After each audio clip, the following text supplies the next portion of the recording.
Hola, retomando la clase de nuevos modos de habitar y luego de haber visto en la primera parte una proyección de lo que sería nuestro mundo y nuestras ciudades en el corto plazo, a partir de ahora en la segunda etapa vamos a ir analizando las evidencias que se nos presentan actualmente a escala doméstica y de los comportamientos sociales que de alguna manera nos orientan hacia el futuro planteado por Mario y que nos van a permitir tener una primera aproximación hacia los conceptos de lo que implicaría el habitar hoy y más precisamente el concepto de co-living, que es el tema problema que vamos a estar desarrollando a lo largo de todo el año. Entonces, para arrancar vamos a tomar una frase de Albert Ellis. Ellis es el padre de la psicología cognitiva, entonces es la persona que mejor entiende el comportamiento social, y él lo que nos dice es que la mejor forma para predecir el comportamiento futuro es analizando los comportamientos pasados. Entonces, haciéndole caso un poco a Ellis, lo que vamos a hacer es hacer un viaje a través del tiempo, recorrer este túnel y llegar hacia 1870 al Río de la Plata para poder analizar un poquito el conventillo porteño, que en distintos países de Latinoamérica tomó forma y nombre variado, pero con características muy similares. En nuestro caso, el conventillo porteño tiene un doble factor histórico para su aparición. Por un lado, al finalizar la guerra con el Paraguay, cuando vuelven las tropas a nuestro país, traen consigo la epidemia de la fiebre amarilla, y eso obliga a que las familias patricias que estaban instaladas en ese momento en la zona sur de la ciudad, cerca del río, en San Telmo y La Boca, comiencen a hacer un desplazamiento hacia la zona norte de la ciudad, dejando vacante una gran cantidad de inmuebles de grandes dimensiones. Paralelamente a eso, las corrientes migratorias en nuestro país comienzan a sucederse y las oleadas de inmigrantes que llegan a la ciudad ven como una alternativa poder compartir esos lugares. Por lo general era una habitación o dos, a muy bajo costo, teniendo como espacios comunes el patio de la casa y los servicios esenciales. El conventillo porteño toma diversas formas. La versión más conocida es la que nosotros conocemos como Casa Chorizo, que básicamente era una construcción en el terreno clásico de la ciudad de Buenos Aires de 8,66 de ancho, donde la construcción se sucedía sobre uno de los laterales, una sucesión de habitaciones que eran las que terminaban compartiéndose, los servicios estaban al fondo, y como punto central para el encuentro y los momentos para compartir estaba el patio. Más adelante, hacia 1920, y ahora nos trasladamos ya a la Unión Soviética, aparecen las comunalca luego de que en 1918 el régimen ruso aboliera la propiedad privada. Entonces las comunalca aparecen como una solución ofrecida por el Estado para las personas que empiezan a emigrar desde las zonas rurales a las ciudades para poder desempeñarse en distintos trabajos en las fábricas rusas.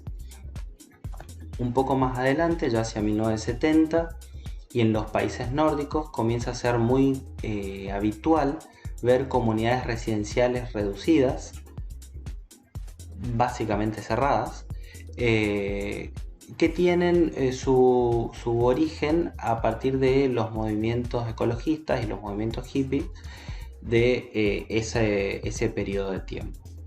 Entonces, a partir de aquí vamos a hacer un pequeño corte para poder hacer una síntesis de lo que vimos desde el punto de vista histórico y tratar de sacar al menos dos conclusiones.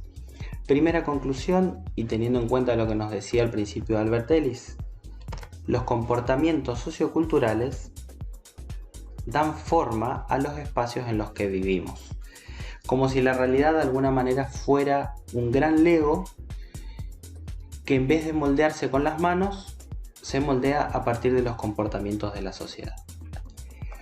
Segunda conclusión, esto que nosotros estamos viendo ahora no es moda, sino tendencia. Una tendencia que histórica y cíclicamente se viene dando, como lo estuvimos analizando con los ejemplos históricos, y entendiendo el concepto de tendencia como una serie de modos que determinan un estilo de vida de un determinado grupo social en un periodo de tiempo dado. Para nosotros ese grupo social son los millennials. Un poco más adelante los centennials, pero vamos a centrarnos en este grupo social, millennials, de entre 20 y 35 años, que es el público objetivo al que están orientados los co-living, que, vuelvo a repetir, es el tema de desarrollo de este año. Entonces, para poder entender por qué se da esta tendencia, justamente tendríamos que focalizar en esos modos de vida que tienen estos millennials, esas características de ese estilo de vida. Entonces, yendo a eso particularmente, vamos a empezar a analizar esos factores. En primer lugar, notamos que se vienen dando límites difusos entre los espacios de casa, trabajo y lugares de ocio. Algo que habitualmente, hace no mucho tiempo, eso estaba muy marcado y muy determinado, hoy comienza a ser difuso, es borroso. Prácticamente todas las personas tienen un espacio de trabajo dentro de la casa. Al mismo tiempo, los bares como lugar de ocio principal empiezan a tomar características en el armado mismo del espacio, en su decoración, muy similares a una casa. Los mismos lugares de trabajo, si nosotros analizamos oficinas de trabajos contemporáneos, como por ejemplo las oficinas de Google o cualquier otra empresa basada en tecnología, prácticamente el modelo de oficina tradicional está absolutamente desdibujado. A partir de una encuesta realizada por el gigante IKEA, el gigante europeo IKEA, se determinó que el 37% de los encuestados dicen sentirse más cómodos solo en su casa que en cualquier otro lugar. ¿Qué quiere decir esto? Que hay un 63% de personas que declaran sentirse igualmente cómodos en su espacio de trabajo, en algún hotel, en algún bar, tanto como en sus casas. Segunda característica, nuevos estilos de vida impulsan nuevas tipologías. Y acá ponemos como ejemplo una vivienda real en Japón, donde el concepto de privacidad, tal como lo entendemos nosotros, está absolutamente subvertido. Y en este punto la clave de la cuestión está en ser capaces de poder poner en crisis las tipologías tradicionales arquitectónicas. ¿Qué quiero decir? Por ejemplo, si estamos diseñando una vivienda para una persona de entre 25, 30 o 35 años, y yo tengo el preconcepto de que la cocina es un lugar más para compartir, pero en realidad esta persona, mi cliente, vive a base del delivery, ¿cuántas veces a lo largo de su vida va a ocupar esa cocina tal como yo la estoy pensando? ¿Es realmente necesario destinar una superficie considerable de la vivienda y una parte importante del presupuesto de esa construcción a una cocina que en realidad no va a ser utilizada? Otra característica, alejarse de las pertenencias materiales.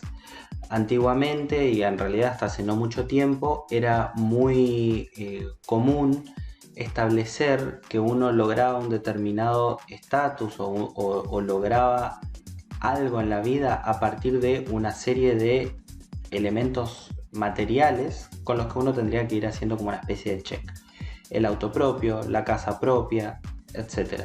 Hoy estos grupos sociales en realidad a lo que apuntan es justamente a lograr experiencias. Tal es así que The New York Times tituló en una editorial suya, los millennials no quieren cosas, buscan experiencias. Salvo por un elemento particular, el celular. El celular se vuelve parte de la persona de alguna manera. Yo con este aparato puedo trabajar, puedo estudiar, realizo compras, mantengo mis finanzas, me relaciono socialmente y hasta incluso íntimamente. El celular es parte de la persona. En definitiva, es el único objeto material al que la persona se termina apegando. Y la cuarta característica es la pérdida progresiva de la interacción social, dada básicamente por esta condición de pseudonomadismo y desapego a un lugar específico, haciendo que las personas de alguna manera hagan el recorrido de la vida en forma más aislada. Un dato para ejemplificar esto es una encuesta realizada por la radio estatal de New York, que determinó que el 70% de las conversaciones entre millennials son hablando de sí mismos. Es decir, yo en una conversación con otro, el 70% de ese tiempo yo soy autorreferencial, la otra persona habla de sí mismo, y esa aparente conversación en realidad son dos monólogos que en ningún momento se tocan. Todos estos aspectos o características de este grupo social hizo que de alguna manera vayan apareciendo de manera masiva a lo largo de todo el mundo los famosos co-living. ¿Qué son los co-living? Son espacios de vivienda colectiva o colaborativa, espacios para compartir, que tienen las siguientes características: habitaciones privadas, en algunos casos compartidas, que son totalmente equipadas, generalmente con algún espacio de guardado, un lugar de estudio privado, más allá de que la vedette de estos lugares son justamente los espacios comunes, que tienen la característica de ser flexibles.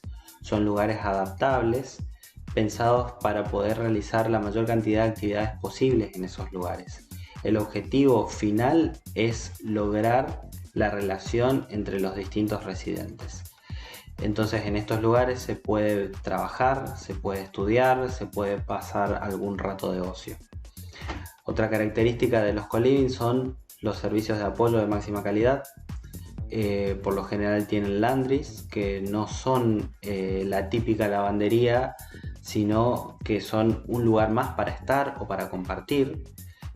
Hay amplias cocinas totalmente equipadas, siempre pensando en los lugares, por más que sean servicios, como un momento para poder compartir con alguien que no conozco o que estoy conociendo.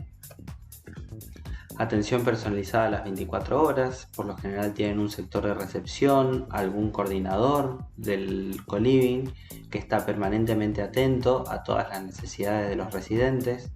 Hay servicio de limpieza, servicio de mantenimiento permanente, etc.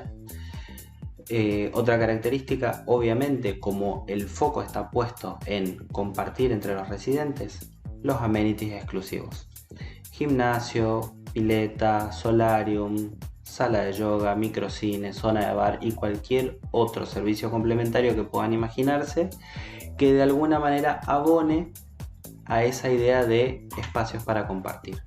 Y por supuesto, eventos y actividades permanentes organizadas por el mismo centro para poder propiciar justamente la interacción entre los habitantes. Seguramente después de ver todas estas imágenes, a más de uno se le está viniendo en la cabeza poder realizar una experiencia en algún co-living, y yo me incluyo en eso, hasta que en algún momento todo se va por la borda. Porque aparece Cardi B, aparece el coronavirus, nos dice Cardi B que es real, que hay que tener cuidado, Y entonces aparece un problema. Tratar de sortear la dicotomía que surge entre la idea del co-living y el distanciamiento social.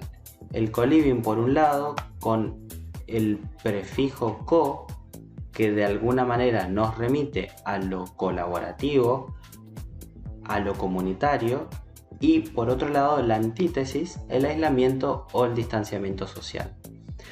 ¿Cómo podemos sortear justamente esta dicotomía o este par de opuestos? Vamos a remitirnos a Norman Foster, que en esta imagen con su rigurosidad inglesa nos está mirando y nos está diciendo que como arquitectos, si no somos optimistas, no tendremos fuerzas para sobrevivir profesionalmente.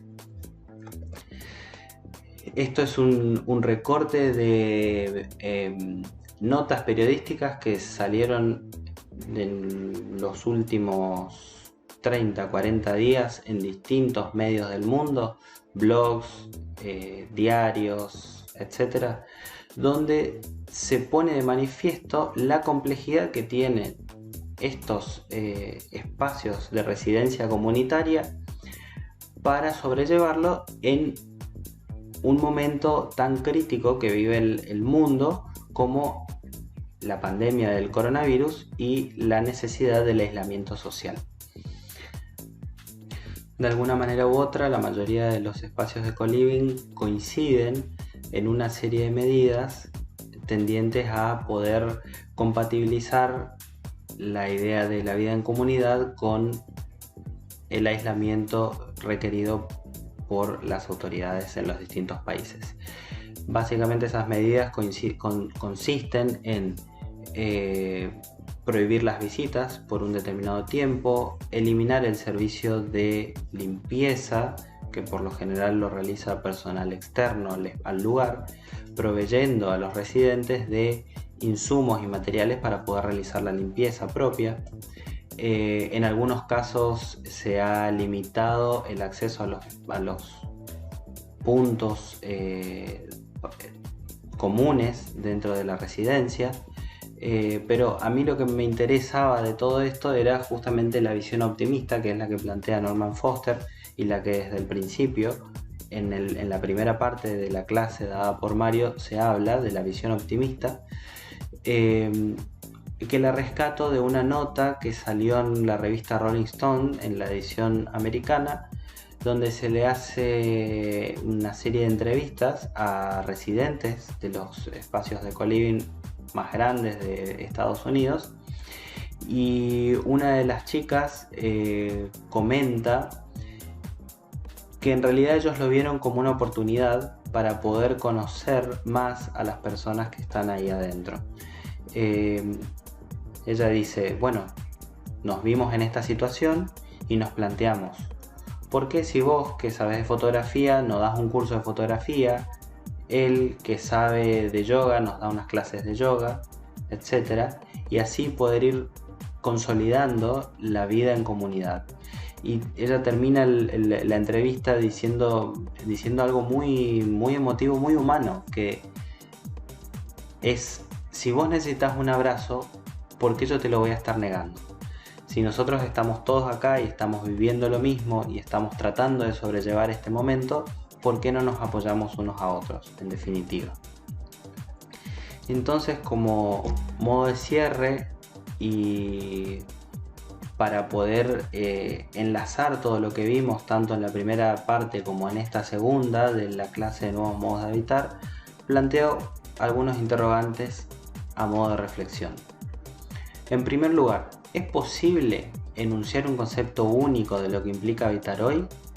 ¿O la complejidad y la diversidad de la vida contemporánea nos obliga a pensar de manera amplia? Segundo tema. ¿Las nociones de vida comunitaria y aislamiento son realmente contrapuestas? ¿En qué medida la tecnología y la virtualidad nos permiten sobrellevar la cotidianidad en contextos inesperados como en el que estamos viviendo? Sería nada más pensar en lo que estamos haciendo nosotros hoy. ¿Cómo podemos seguir sosteniendo actividades que necesariamente implican reunión, así como una clase, a través de medios tecnológicos que nos permitan romper la barrera del aislamiento de alguna manera.